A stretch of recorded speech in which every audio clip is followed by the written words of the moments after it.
Particularly for tennis players, they really struggle to get the lob in the game. They're so used to hitting a defensive lob, and now when we talk about attacking, they don't really know what to do with it.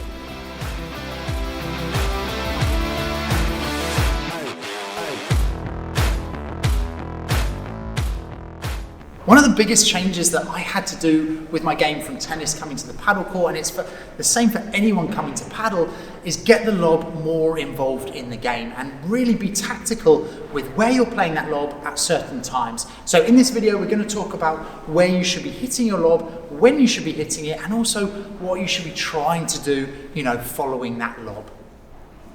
So before we talk about where we're going to hit the lob, I just want to really stress the importance of it. Yeah, it's something that can slow the game down. It's a great way of attacking, and it is the best way for you to get to the net position. Also, the big change from tennis to paddle is that more often than not, the lob is attacking in paddle. Yeah, in tennis, you're hitting a defensive lob when you're on the stretch, but here you want to hit an easy ball, a nice lob over the heads, and it's a great way, as I just mentioned, to come forward. So make sure that you consider the lob as an attacking shot in your game, and now we're going to talk about where you should be playing it. So when we're looking at the lob cross court, for example, so I'm in the forehand corner, I'm going to hit that lob into the opposite forehand corner. There's a few things to consider. First of all, it's usually where I have more space, as in it's the longest part of the court, because it's on the diagonal. Also, if I do hit a lob into that corner, it usually means that it's going to bounce and either hit the back glass or the side glass first, making it very difficult for them to play a good bahala off that shot.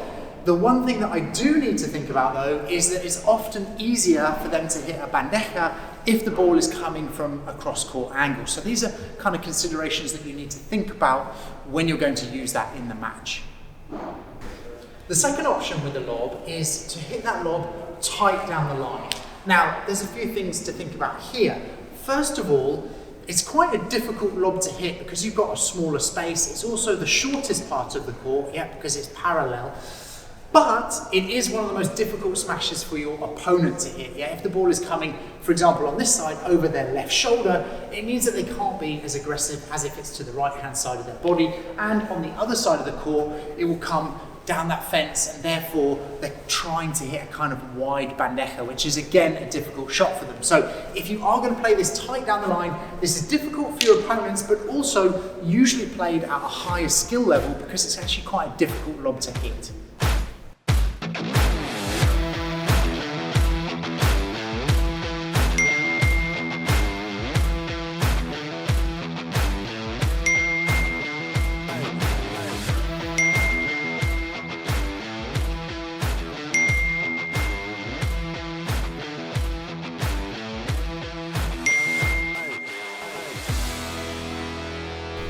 The third option for the lob is to hit the lob down the middle, down the centre of the court. Now, the considerations for this are you have a little bit more court to play with than down the line, but if you hit a high lob and it's going to bounce away from that back glass, it's often the easiest place for your opponents to attack after the glass with a bahala. This is usually quite a good place to play the faster lob, so a little bit shorter. In this video up here, we talk about two different types of lob, the high lob and the fast lob.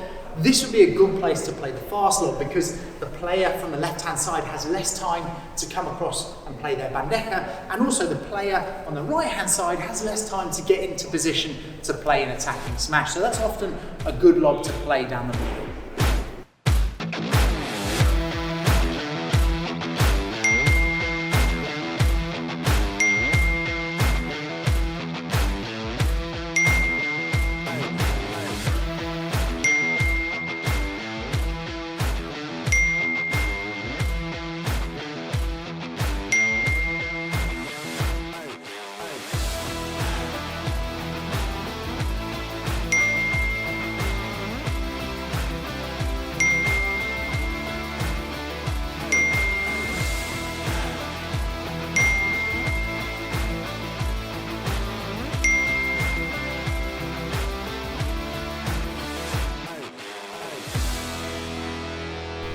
So when it comes to these three options, you really need to consider what is going on in the match. Yeah, firstly the conditions, but also the levels of your opponent. Yeah, if it's outdoors, you might want to use the high lob more often because it's quite difficult to hit an aggressive smash from that.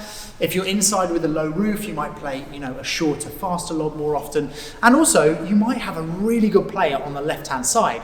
So you don't want to give them some smashes and give them an opportunity to attack. So you would play more cross-court lobs in this situation. And that's something that you just need to think about in your match. And it depends what's happening, with the game situation. Now, on this side, I'm going to link to our tactics course, because here we discuss a lot of how you can take the net with a lob, what you should be doing, where you should be aiming that lob. And I'm also going to put a video on 2 types of lob so that you can kind of dive deeper into this part of the game.